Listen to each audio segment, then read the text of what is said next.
अगर आप भी लेना चाहते हैं देश दुनिया की तमाम जानकारी तो आज ही सब्सक्राइब करें हमारे चैनल को।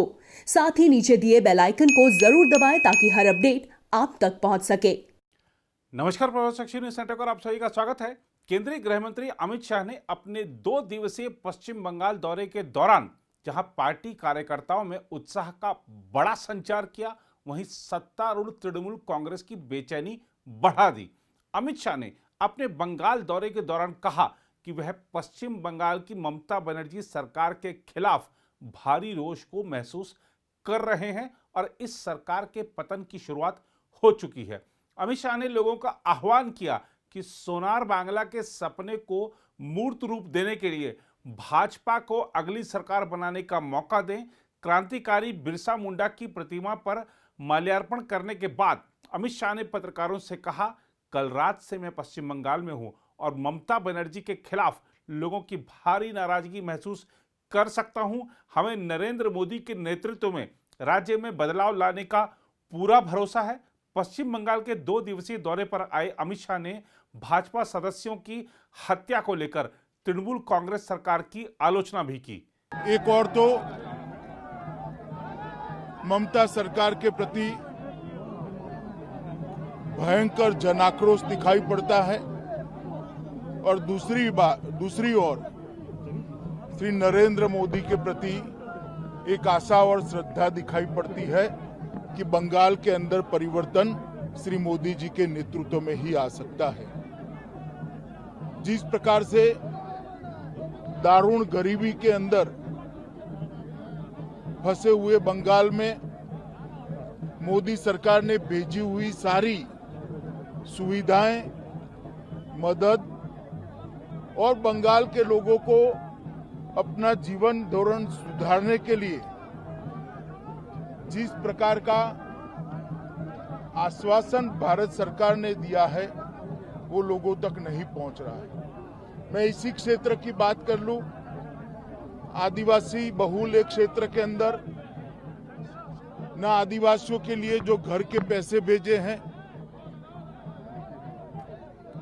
वो आदिवासियों तक पहुंचे हैं, ना किसानों को 6,000 रुपया मिलना चाहिए हर साल वो मिल रहा है, ना हर गरीब परिवार को 5 लाख रुपए का स्वास्थ्य का सुविधा मिलना चाहिए वो भी नहीं मिल रहा।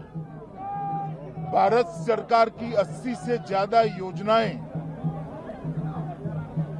जो गरीब, दलित, आदिवासी और पिछड़े लोगों के लिए है उसको ममता सरकार रोक कर बैठी है। जिस प्रकार का दमन का चक्र विशेषकर भारतीय जनता पार्टी के कार्यकर्ताओं के ऊपर ममता सरकार ने चलाया है, मैं निश्चित रूप से देख रहा हूं कि ममता सरकार का मृत्युगंड बच चुका है।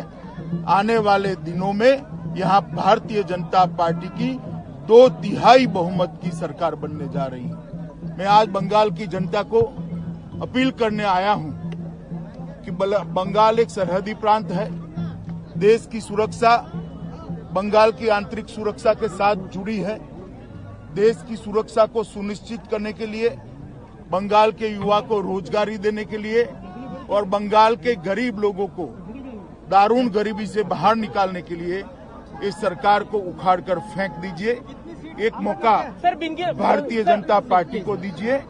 हम आने वाले दिनों में यहाँ पर सोनार बांग्ला की रचना करने के लिए मोदी जी के नेतृत्व में भरसक। अमित शाह वर्ष 2021 में राज्य में होने वाले विधानसभा चुनाव के मद्देनजर पार्टी संगठन की तैयारियों का जायजा लेने के लिए बुधवार रात को कोलकाता पहुंचे। उन्होंने रेखांकित किया कि पश्चिम बंगाल सीमावर्ती राज्य है और देश की सुरक्षा इससे जुड़ी हुई है।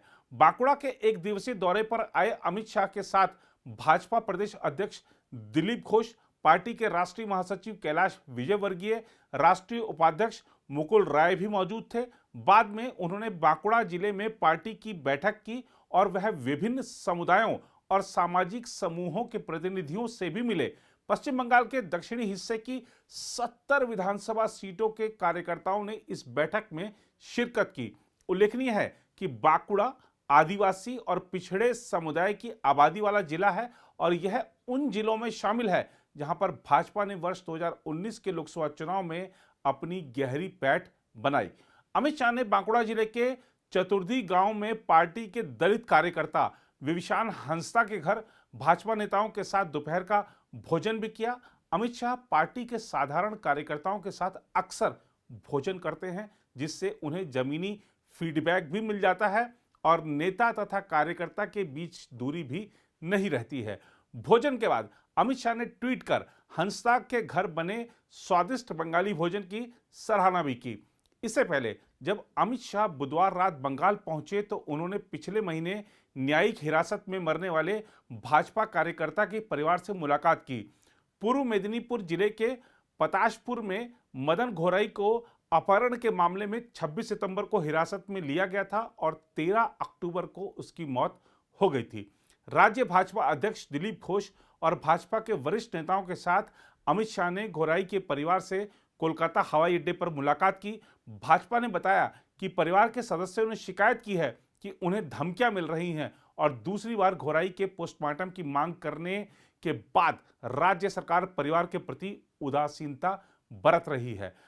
अमित शाह ने परिवार के सदस्यों से मुलाकात के बाद ट्वीट किया, शहीद बूथ उपाध्यक्ष मदन घोराई के परिवार से कोलकाता में मुलाकात की। मैं इस बहादुर परिवार के सामने नतमस्तक हूं। पश्चिम बंगाल में दमन और अन्याय के खिलाफ आवाज उठाते हुए सर्वोच्च बलिदान देने वाले कार्यकर्ताओं की भाजपा हमेशा ऋणी रहेगी। अमित शाह के दौरे के लिए भाजपा ने काफी व्यापक तैयारियां की थी और जगह जगह उनके स्वागत के लिए होर्डिंग तथा कलाकृतियां लगाई गई हैं। कोविड-19 महामारी के बाद से अमित शाह की राज्य की यह पहली यात्रा है। उन्होंने इससे पहले 1 मार्च को राज्य का दौरा किया था। पिछले साल हुए आम चुनाव में पश्चिम बंगाल की 42 लोकसभा सीटों में से 18 सीटों पर जीत दर्ज कर भाजपा राज्य में सत्तारूढ़ तृणमूल कांग्रेस की मुख्य प्रतिद्वंदी के तौर पर उभरी है। भाजपा नेताओं ने विश्वास जताया है कि वे अगले साल अप्रैल मई में प्रस्तावित विधानसभा चुनाव में मुख्यमंत्री ममता बनर्जी के 10 साल के शासन को समाप्त कर देंगे। शुक्रवार को अमित शाह कोलकाता में राज्य के नेताओं के साथ एक बैठक करेंगे। इस बैठक में 80 से अधिक विधानसभा क्षेत्रों के नेता और पार्टी पदाधिकारी शिरकत करेंगे। अमित शाह का यह दौरा प्रदेश भाजपा में बड़े संगठनात्मक बदलाव के बाद हो रहा है। हाल ही में पार्टी महासचिव संगठन सुब्रत चट्टोपाध्याय को हटा दिया गया था और उनके कनिष्ठ अमिताभ चक्रवर्ती को केंद्रीय नेतृत्व द्वारा उस पद पर नियुक्त किया गया था।